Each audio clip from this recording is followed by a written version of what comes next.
Thank you and welcome back to the second segment of the show for today.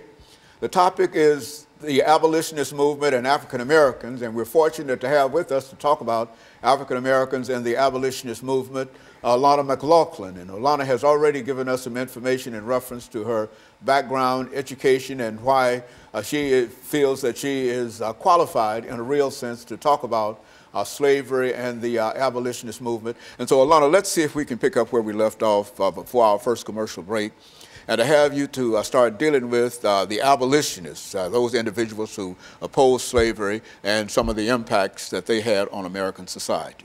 So if you're just tuning in the first subject, I really said that for every terrible event in history, there's always someone who either shares their story and their experiences to give us an inside knowledge, or there's someone who fights against it.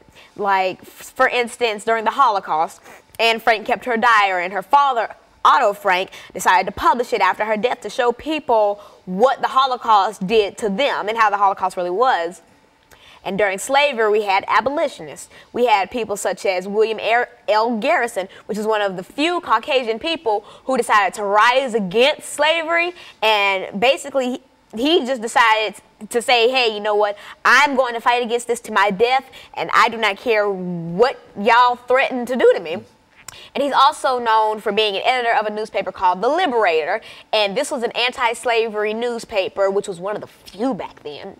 And he, in a real sense, he decided to fight for those who didn't have a voice. He was the voice of the people, and he dedicated his life and his safety to showing the world that this is not right and that this is something that we should end.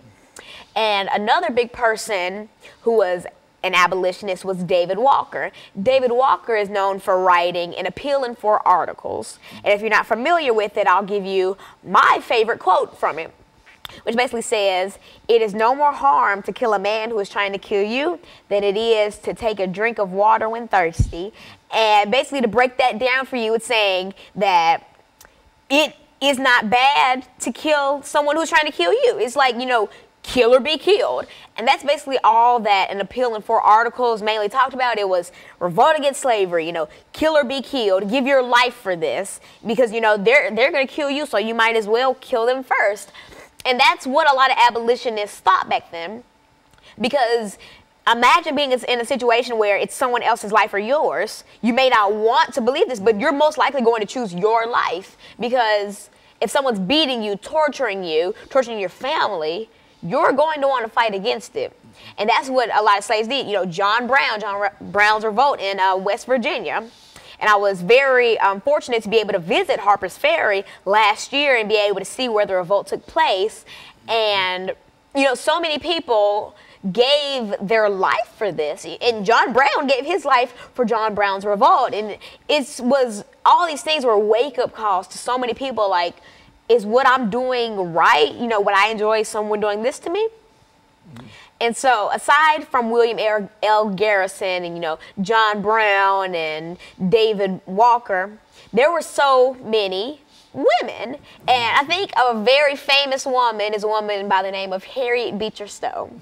If you're unfamiliar with Miss Stowe, she was the author of Uncle Tom's Cabin, which was another one of those, you know, books, pamphlets, articles that basically just slammed slavery, condemned it, said it was a sin and so many things. And it was outstanding, and it was really heartwarming to see that so many people woke up and smelled the roses, and they finally believed that this was wrong.